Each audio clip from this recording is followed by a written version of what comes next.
Senior Counsel Paul Muite, are you in receipt of the document now? Mheshimiwa Speaker, this document, we are seeing it for the first time now, 3-4 minutes ago. And it has got many pages, so we were quickly going through it, and in order to save the time of this honorable House, perhaps you can give us an opportunity to go through these documents, because we need to go through them. Inaonekana kama hii ni ukarabati, but let's go through it. Perhaps if you agree, Mheshimiwa Speaker, perhaps we can get on with the first prosecution witness giving evidence, and as soon as we've gone through this, then we shall come back to you, Mheshimiwa Speaker. Thank you for your wisdom, Senior Counsel. Now, the other name that has been raised is on the issue of summons to witnesses. Now, if you look at our rules of procedure, more particularly rule number 10, which provide as follows: that the Senate may, at the request of the National Assembly or the President, and in this particular matter, the Deputy President, invite or summon any person to appear and give evidence before the Senate. So the summons that have been sought are in line with the spirit of Rule 10 of our Rules of Procedure. You may attack the evidence when these particular witnesses who have been summoned, if their evidence introduces other allegations, then at that particular juncture, the legal team from the Deputy President, you may raise an issue, and I'll certainly hear you at that juncture.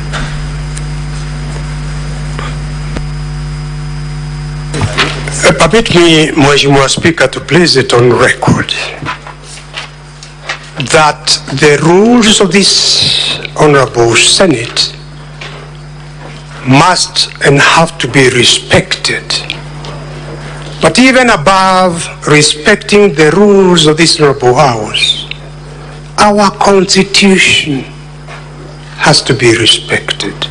Article 50, the right to a fair trial, which in terms of Article 25C, Mheshimiwa Speaker, you will remember, you are aware, that is a right that cannot be compromised in any manner.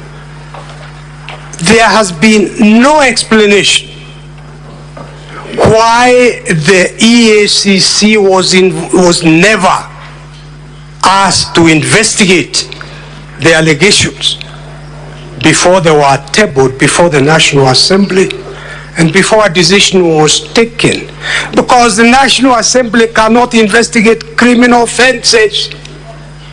In fact, in implementing Chapter 6 of the Constitution, the Act of Parliament said a conviction is necessary. And now you want to reverse the will of the Kenyan people in electing the Deputy President without him being reported or the matter being investigated or him being convicted. Mheshimiwa Speaker, I plead that you reconsider your exercise of that discretion in permitting witnesses from the EACC to be called in order for the Deputy President to have a fair trial before the Senate. Thank you. Senior Counsel Paul Muite, Mheshimiwa Speaker, you're actually arguing your case. What I said, there was some invitation that was sent to both parties, and each party was requested to submit a list of witnesses. The National Assembly submitted a list of witnesses with a request under Rule 10 of our Rules Procedure for the Senate to summon. That is the request that has just been made by the National Assembly, and it is permissible and it is within our Rules of Procedure. Mheshimiwa Speaker, you are... Senior Counsel Paul Muite, I will refer you to Rule number 30 of our Rules of Procedure, where the ruling of the Speaker is final. So let's leave the matter there. I've made my ruling. Let's make progress, Senior Counsel. Mr. Mheshimiwa Speaker, I agree entirely. You are the one sitting in the seat of power. Your word is final. I have said what I've said.